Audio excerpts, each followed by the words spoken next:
আমাকে কোনো কিছু না বলেই সে আমার সাথে ইন্টিমেট হয়।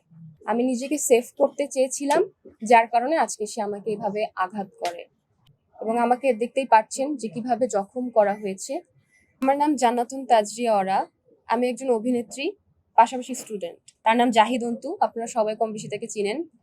সে একজন সিঙ্গার প্লাস একজন ইয়াং বিজনেসম্যানও বলতে পারেন। সে তার বেশ কিছু প্রজেক্ট নিয়ে কাজ করছে।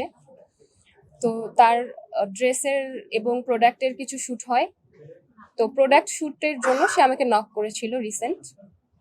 বলেছিল যে প্রোডাক্ট শ্যুট করার জন্য আপনি আমার বাসায় আসেন, কজ তার বাসায় তার স্টুডিও, অফিস সব একসাথে। তার অ্যাগ্রো ফরেস্ট নামে নতুন একটা প্রজেক্টে কাজ করছে, সাথে তার ড্রেসের বিজনেসও আছে। তো সেই পারপাসে আমি তার বাসায় গিয়েছিলাম প্রোডাক্ট শ্যুট করার জন্য। তো প্রোডাক্ট শ্যুট করার জন্য গিয়েছিলাম। তো তারপরে কাজের প্ল্যান নিয়ে সে আর আমি রুমে বসেছিলাম।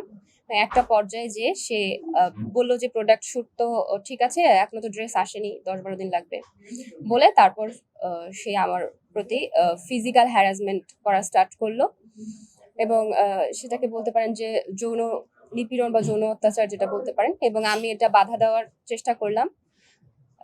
তো সেখান থেকে সে আমার উপরে অত্যাচার স্টার্ট করলো এবং আমাকে দেখতেই পাচ্ছেন যে কিভাবে জখম করা হয়েছে।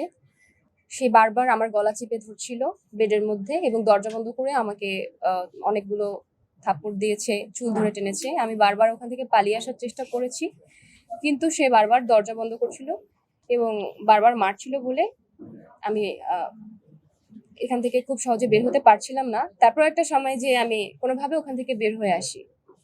কয়েকদিনের বলতে না, আসলে তার সাথে আমার বিগত আগে থেকে সম্পর্ক ছিল।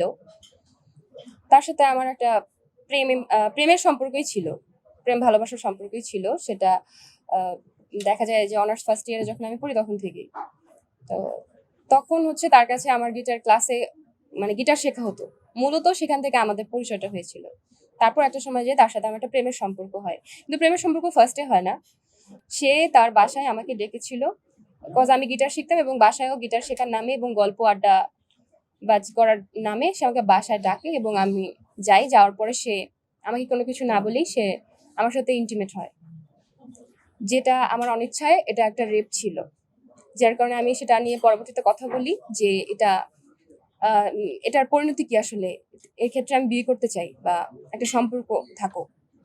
তো সে আমাকে একটা প্রতিশ্রুতি দেয়, একটা বিয়ের প্রতিশ্রুতি দেয়, একটা সম্পর্কে নিশ্চয়তা দেয়। সেখান থেকে আমাদের মধ্যে আস্তে আস্তে একটা প্রেম ভালোবাসার সম্পর্কে যায়। এটা কন্টিনিউয়াসলি চলতে থাকে। তারপর একটা পর্যায়ে যে সে সম্পর্কটাকে অস্বীকার করে স্টার্ট করে। সে সে বিয়ে করতেও চায় না এবং এই সম্পর্কটাকেও আর এভাবে গুরুত্ব দিচ্ছিল না।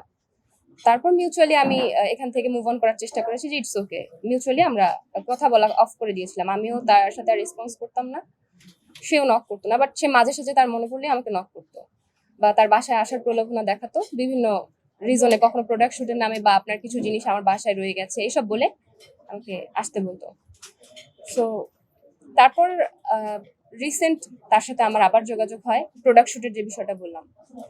সো যখন আমি যেহেতু একটা গ্যাপ স্টার্ট করে ফেলেছি, যেহেতু সে বিয়ে কিংবা সম্পর্কে নিশ্চয়তা দিতে চাচ্ছে না, তো আমিও তার সাথে সেরকম কোনো সম্পর্ক রাখতে চাচ্ছিলাম না। সো যেহেতু এখন সে বিজনেস স্টার্ট করছে এবং আমি বাইরে মডেলিং এবং অভিনেত্রী হিসেবে কাজ করছি, তার কারণে প্রোডাক্ট শুটের বিষয়ে আমাদের একটা প্রফেশনের জায়গা থেকে কাজ করার কথা ছিল একসাথে। একটা গুড রিলেশন প্রিভিয়াস তো ছিল সেটা, এবং মডেলিং সাইডের খাতিরে। বাট সে আসলে প্রোডাক্ট শুটের নামে কোনো প্রোডাক্ট শুট না করে সে সেই আগের যে ঘটনাগুলো সেটারই পুনরাবৃত্তি করে। আমি নিজেকে সেভ করতে চেয়েছিলাম, যার কারণে আজকে সে আমাকে এভাবে আঘাত করে।